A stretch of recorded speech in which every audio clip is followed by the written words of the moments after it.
intelligence preceding Dana Sitahal's murder. And in sport, the Trinidad and Tobago Golf Open continued today with day 2 at St. Andrews Mocha.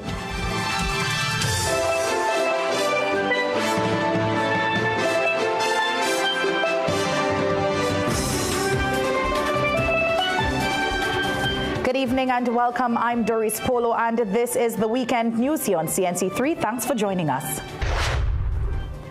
Multiple theories are being explored following the murder of businessman Danny Gara at his Sangre Grande office. Police say while it is too early in the investigation to identify the motive and suspects, they are dedicating their time and efforts toward finding the killers while containing further violence. Shane Superville has more. Region 2 Homicide Bureau detectives say the investigation into Danny Gara's murder is still in its infancy, so no motive has been identified at this point for the businessman's murder, but multiple angles and theories are being explored. Gara was gunned down outside his Guy Trace North Uruput Road Sangre Grande office on Friday afternoon by 2 gunmen who fled in a white Nissan Tida. The getaway car has been recovered, but suspects remained at large. But just as elusive as Gara's killers is the reason for his assassination, as sources confirmed at least 3 different theories are being explored, with one senior police source in the Eastern Division reporting that intelligence received suggests that the killers were not native to the area and were likely brought in specifically for the hit. Speaking with CNC3 News during the launch of a hairstyling course at his constituency office in El Dorado today, Homeland Security Minister Roger Alexander dismissed many of the theories floating around as speculation. He says the investigation is being taken seriously by police and unverified claims would do more harm than good. Speculation is not what helps an investigation. It's evidence that helps the investigation. So persons might just talk, and at the end of the day, it's a bunch of talk. So investigation and evidence is what's going to help this situation here. Earlier this month, the minister reported that the U.S. government compiled a list of people involved in drug trafficking. When asked if Gara's name was on that list, what I can tell you is this: today is a good day. That's all I can say about that. Today is a good day. Gara was detained by police last November for his alleged role in a purported plot to assassinate a government minister. In the preventative detention order issued for his arrest, Gara was described by Alexander as being the leader of an organized crime group. CNC3 News attempted to contact Toco Sangre Grande MP and Defense Minister Wayne Sturge since Friday evening to comment on the assassination in his constituency while the country is under a state of emergency, among other questions, but our calls went unanswered. For now, leads into Gara's murder remain fresh, but without anything conclusive, the work to find his killers have just begun. Shane Superville, CNC3 News. Thanks, Shane. Well, the defense minister has just responded and he has expressed shock in Gara's murder. He was a defense attorney who represented him in a number of legal matters throughout the years. That is Minister Sturge.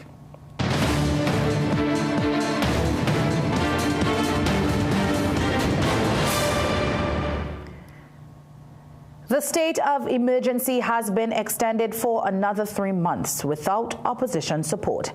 And while the Attorney General has pushed back against critics of the government's crime-fighting strategy, he pointed out that anyone threatening the Prime Minister online or anywhere will face the brunt of the law. That's okay. In some territories, you go to jail for that. In other territories, you are shot for that. A startling reminder from Attorney General John Jeremy, who on Friday night stood by the government's decision to detain Olive Greenjack in November during the last SOE. Greenjack had posted an image of the Prime Minister's Philippine home on social media, calling on Venezuela to target it. This would have been not just a banana republic, we would have been a silly country if we did not take action on that.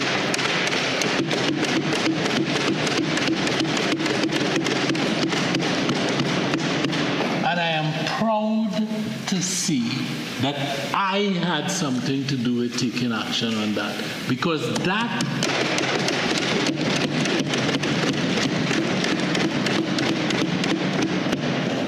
is behavior that is not permissible, and that as long as I have life in me, I will not permit. The AG also pushed back at critics of the SOE, noting the cabinet note submitted to the president relied on the PNM's December 2024 SOE cabinet note as precedent.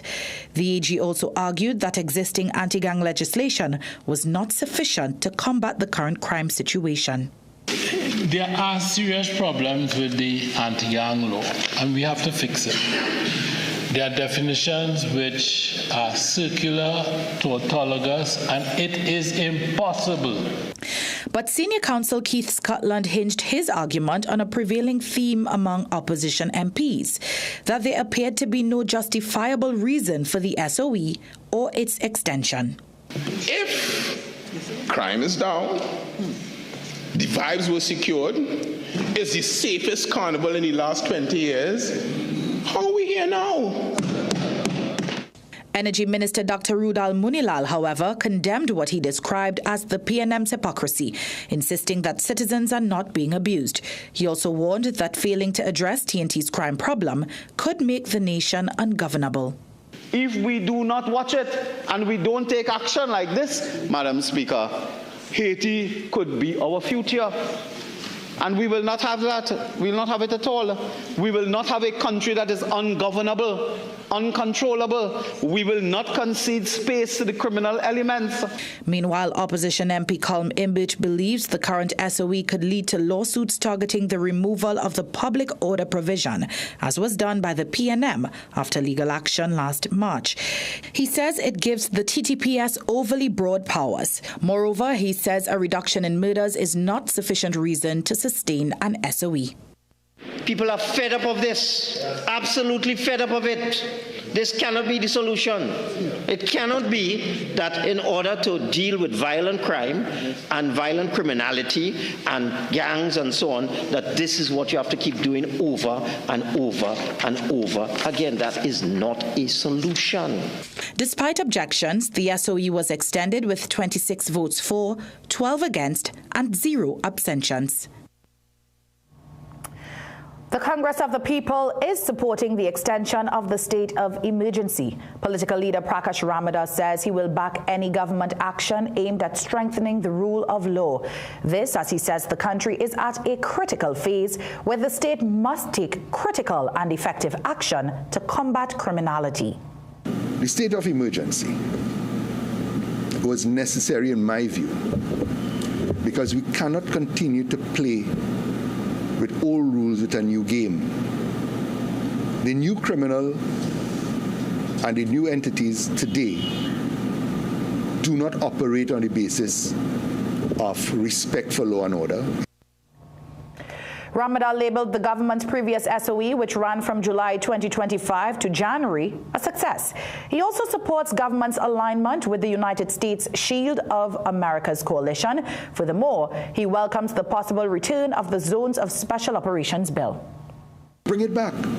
Listen to whoever have ideas, because nobody is perfect, as I repeat. But working together, you get better answers.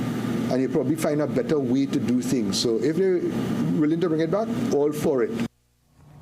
Ramadan was a former Justice and Legal Affairs Minister under the People's Partnership Coalition government, which was led by Kamla Persad-Bissassa from 2010 to 2015. For tonight's People Say question, we hit the streets of San Fernando to ask whether people believe the government has adequately explained why the country should be in another SOE. Here's what they had to say. The People Say, brought to you by Excel Health TT, the official supplement of the CPL. No, I don't think so. They explain enough, no. Because all the time everything was going good, and now they just want to make more emergency. I don't feel that makes sense. It shouldn't be like that. You understand? Because we have to be safe, you know what I'm saying? And we have to be a little more caring and loving too. Yes. Why? Well, we how the crime situation in this country is. It needs to be clarified, and beside that too, we have tons of crime in the country. Nope. Because they're not doing nothing and they're wasting time. and taxpayers' money. We want to have paid. That's what we want, and we don't want no bonds. Well, crime is continuing, and the police not doing their job. Look, we don't have patrols. No. Because the same thing happening, and they bring it back under a state of emergency. They have nothing new with the state of emergency, and they are hiding things where they're supposed to be revealed to the public that they are not doing. The People Say, brought to you by XL Health TT, the official supplement of the CPL. Coming up next, frustrated landowners lament not receiving their deeds for their properties in more than 10 years. We'll have those details and much more after the break.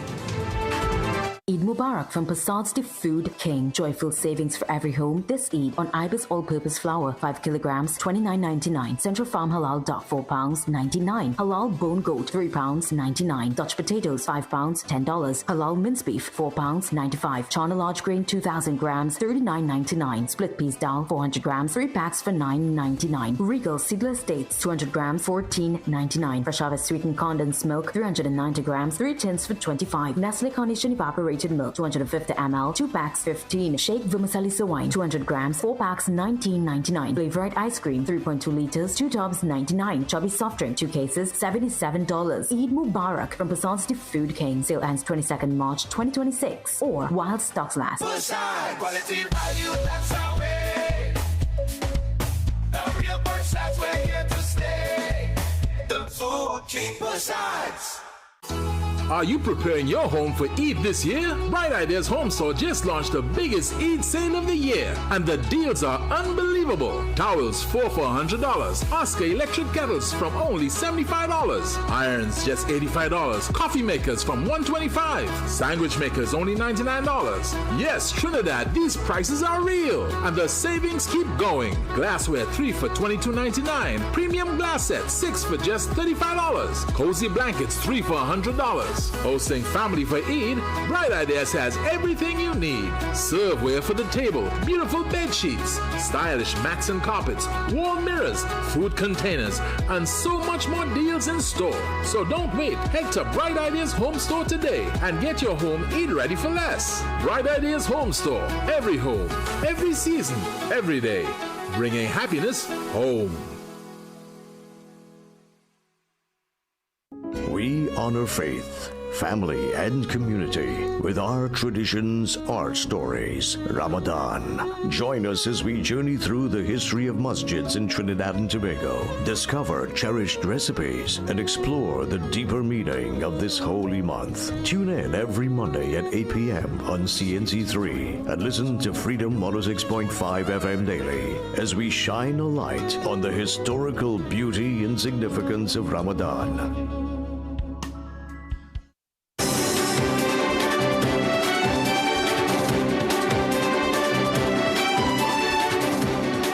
Welcome back. Defense Minister Wayne Sturge says the government will reintroduce the Zone of Special Operations bill and insists it will pass whether the opposition supports it or not. Speaking during last evening's debate on the SOE extension, the minister says ZOSO legislation would return to the House and dismissed suggestions that opposition's amendments would be considered. During his contribution, he criticized the previous administration for allegedly preferring intelligence over lives, referring to the 2025 murder of Special Prosecutor Randall Hector and the 2014 murder of Senior Counsel Dina Sitahal. Let them kill who they had to kill, just like they killed Mr. Hector, the prosecutor. And you know, the thing is, Dina Sitahal also knew she was going to get killed. She knew. Yes, she did. She chose not to have security around her, and she went on. And there was, well, if you had the case, you would hear about the intercepts. There are intercepts. But former National Security Minister Gary Griffith is disputing Sturge's claim, saying that during his tenure, no intelligence warning of an assassination plot was presented to the country's security leadership. The former minister stressed that the matter remains before the courts and urged caution in public statements. I would just like to clarify and confirm that at no time we received any information from law enforcement agencies that an intercept had taken place on criminal elements who had planned to assassinate Dana Sitahal. And definitely at no time did we reject providing security for Dana Sitahal at that time. So during that period from 2010 to 2015, that is all I can speak about. I do not know what happened before. But former People's Partnership Government Minister Prakash Ramadan says the defense minister's claim about the threat to Sitahal's life before her murder proves the country needs outside assistance. Ramadan says trust in the state's institutions responsible for justice remains low. That proves the point that we need international eyes on those who are given the duty and responsibility to protect us. So if you do have information, quote-unquote intelligence, let me see, not me publicly, but let the country see that the use of that should have prevented Dana Sitahal's murder, and that the persons who were conspiring should have been charged of conspiracy to murder. CNC3 News reached out to Sitahal's family for comment, but they declined.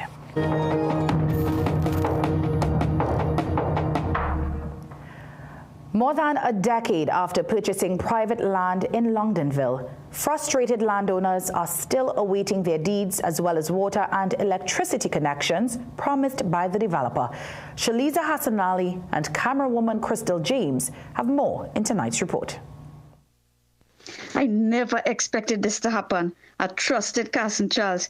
Everybody trusted him. When we bought our land at Hillview Park in Longdenville in 2014, we feel deceived and betrayed. All we have been faced with are promises and emotional devastation. That was a first-hand account from one of the 25 people who purchased land at Hillview Park more than a decade ago and are still awaiting their deeds, electricity and water connections.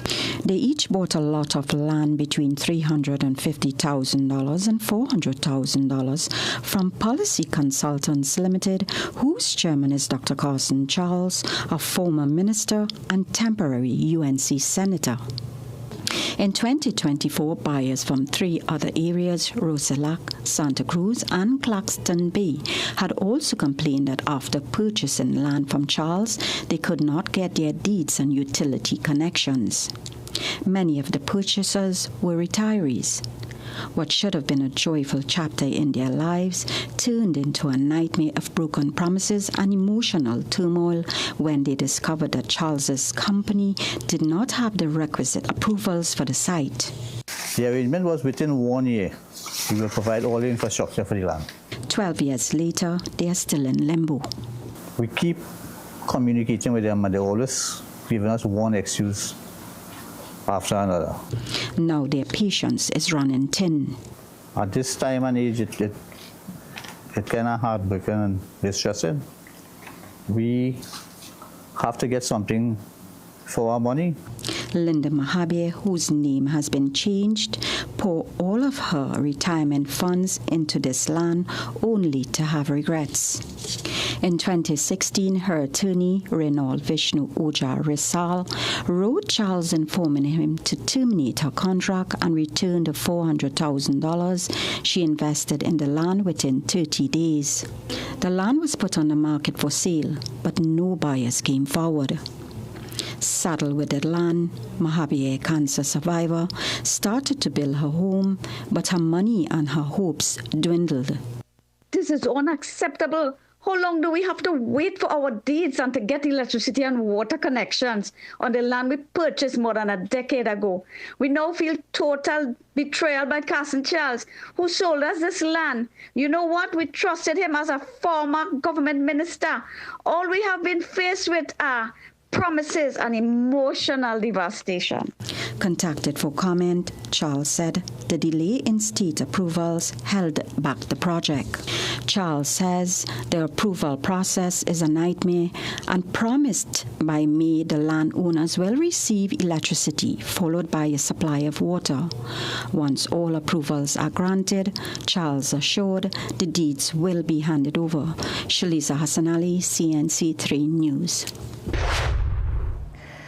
Trinapuna MP and Minister of Homeland Security Roger Alexander briefly traded his desk for a salon chair today as he supervised the launch of a hairstyling course at his El Dorado constituency office. The MP was on hand to thank over 36 participants for their interest in the program because such initiatives were aimed toward providing skills training to young women by giving them a chance to become entrepreneurs. He said similar initiatives would also be launched in the not-too-distant future, providing skills training for young men, as he said such programs were critical to tackling crime at a community level. Still to come in sport, interim head coach of the Trinidad and Tobago football team, Derek King, calls for discipline from his young squad when they face Bolivia tomorrow. Struggling with blood sugar swings, high blood pressure, or stiff joints? Take control with Aja Nutrition's powerful wellness trio. Berberine Plus supports healthy blood sugar. Blood pressure support helps keep your pressure in check.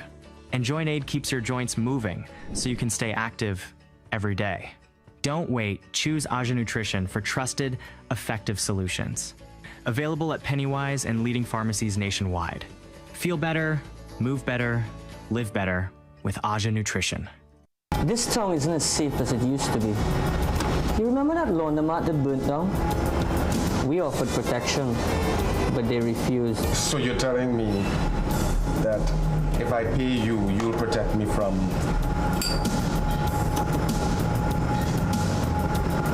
Gentlemen, I think you've been watching too many cheap American soaps.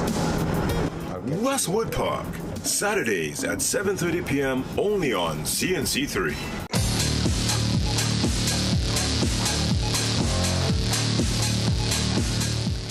We start with golf tonight. A major shakeup in the men's championship division highlighted day 2 of the Trinidad and Tobago Golf Open at the St. Andrews Golf Club. St. Lucia's Yadu Ors climbed to the top of the leaderboard after firing a steady 73 to move from second into first place. Ors now leads the championship field at 1 over par heading into day 3. Defending champion Chris Richards Jr. also made his move up the standings. Richards carded a 74 to sit second overall at 3 over par. Overnight, leader Liam Bryden slipped to third after a difficult round of 79, leaving him at 5 over par, while Trinidad and Tobago's Ross Ramkisoon occupies 4th on 9 over par. Meanwhile, in the ladies division, Jamaica's Jody Manbaro continues to control the field. The defending champion shot 80 on day 2 to extend her lead to 7 strokes and sits comfortably at 15 over par. Trinidad and Tobago's Victoria Senath is second on 22 over par after posting 82, while Isabella Ramdeen remains third at 31 over par following her round of 88. With 2 rounds completed, the title race will go down to the wire in Marval tomorrow. To football now, former champions AC Port of Spain suffered a damaging defeat to FC Eagles as Tier 1 action in the TT Premier Football League continued on Friday at the Lahokata Recreation Ground. Rajiv Surat Singh has the action. FC Eagles struck on either side of the half to secure victory. Joshua Alexander opened the scoring in the 42nd minute, latching onto a free kick for a striker's finish, before Jaden Carter sealed the result in the 77th. The win lifted Eagles above Phoenix in the standings with 16 points, while AC Port of Spain remained 5th on 34 before the weekend's fixtures. With just 3 rounds remaining in the season, the loss dealt a blow to AC Port of Spain's hopes of securing a regional berth. A top 2 finish would qualify teams for the CONCACAF Caribbean Cup, while the 3rd place finishers earn a spot in the Caribbean Shield. In the second match of Friday's doubleheader, Rangers FC defeated Caledonia AIA 2-1, but remained 11th in the 12-team standings. Veteran striker Kevon Showtime Woodley led the charge with a brace, opening the scoring in the 11th minute to the delight of home fans. Caledonia equalized early in the second half through Brazilian Vinicius Sousa in the 55th minute. However, despite recent reinforcements from Brazil, Haiti and Guyana, AIA could not stop Woodley from striking again 5 minutes from time to secure victory for Rangers. Rajiv Surat Singh, CNC3 Sport.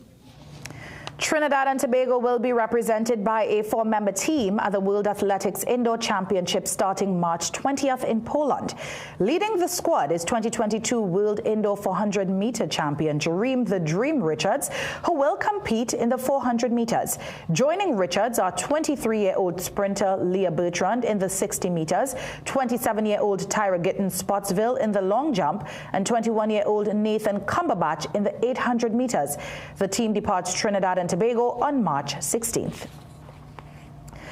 Cricket West Indies has confirmed that all players and members of the team management unit who were part of the Windies squad at the Men's T20 World Cup in India have safely returned home as of yesterday.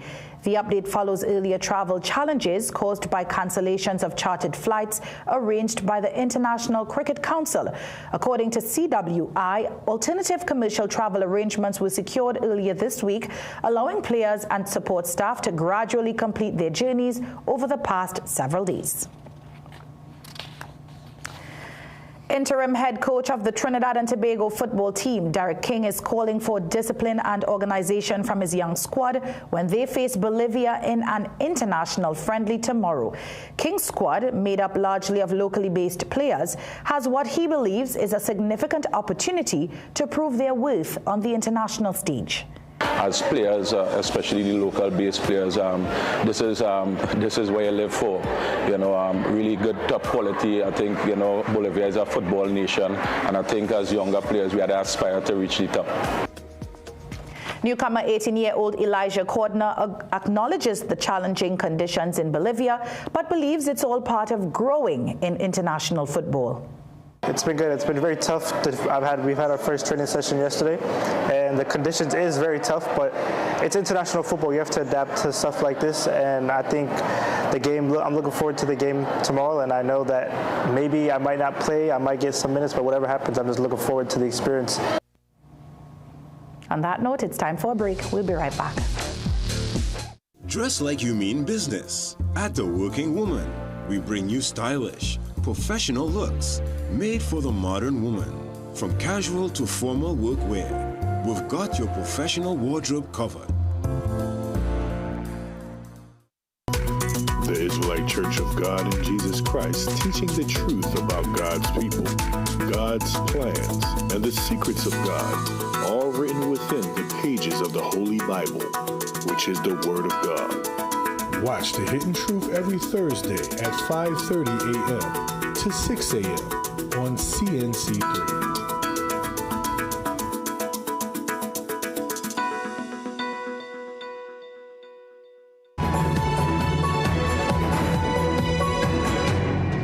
Welcome back. The U.S. Embassy in Baghdad is urging Americans to leave Iraq immediately.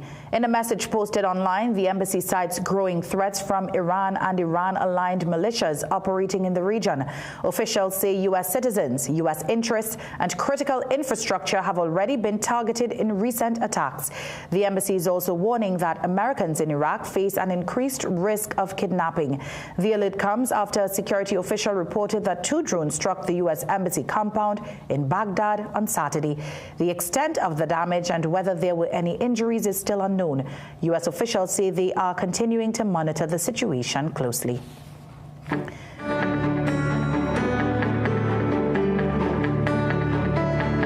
And now for a look at tomorrow's weather forecast. The Met Office says cloudy periods with intermittent showers will interrupt sunny and at times breezy conditions, and the odd shower may become moderate to heavy.